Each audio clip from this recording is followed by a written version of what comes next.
Most times what we hear is that government or leaders in government set standards. By that, they also set policies that the people need to follow and live their lives by. But unfortunately, my own observations, most areas where we have seen some measure of success, it is usually the private sector that sets the standards and the government begins to follow. Many years ago, when having a computer was near novelty, it took private sector to begin to have computers for children in private schools, private primary schools, private secondary schools, and gradually government began to wisen up to it, and they did not even really reach there. You began to have some computer laboratories in some public schools. One of the areas where we have made so much success as a people in Nigeria has been in the entertainment industry.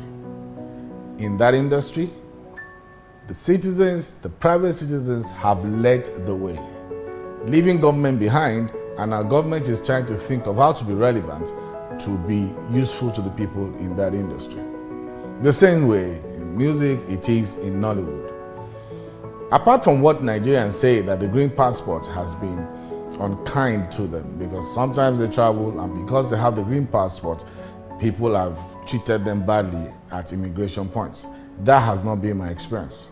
The few times I've had to be stopped or had extra discussions at immigration points because I had one issue or the other, almost always, my green passport was a blessing to me because of Nollywood, because of our musicians, and because of our footballers.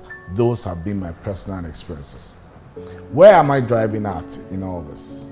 The people should find ways to ensure that in every area of industry, we try to push harder to lead and move forward so that government, as we engage them, will learn to follow the standards that we set up.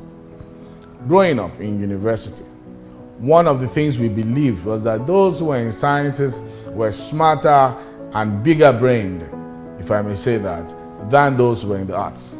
The people in the arts have led the way.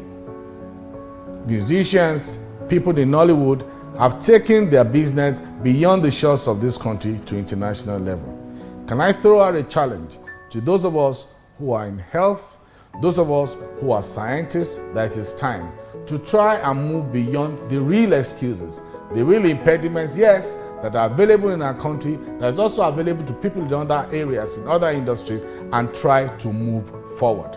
Let us move beyond the limitations that government is placing our way. Let us try to use what we have to climb over these obstacles that we have ahead of us and set new standards and break new grounds and break all those barriers and see and find a way to push government to be able to follow and meet up with those standards for the generality of our people. Life is short. We can't allow people who are in leadership to take charge of our present, destroy it, and also take charge of our future and destroy it. That will not be fair on you. That will not be fair on I. It is time for us to take leadership of our lives and see as much as we can to push hard, to set new standards, break new grounds, and have good tales to tell at the end of the day. We shouldn't allow anyone to limit us other than ourselves.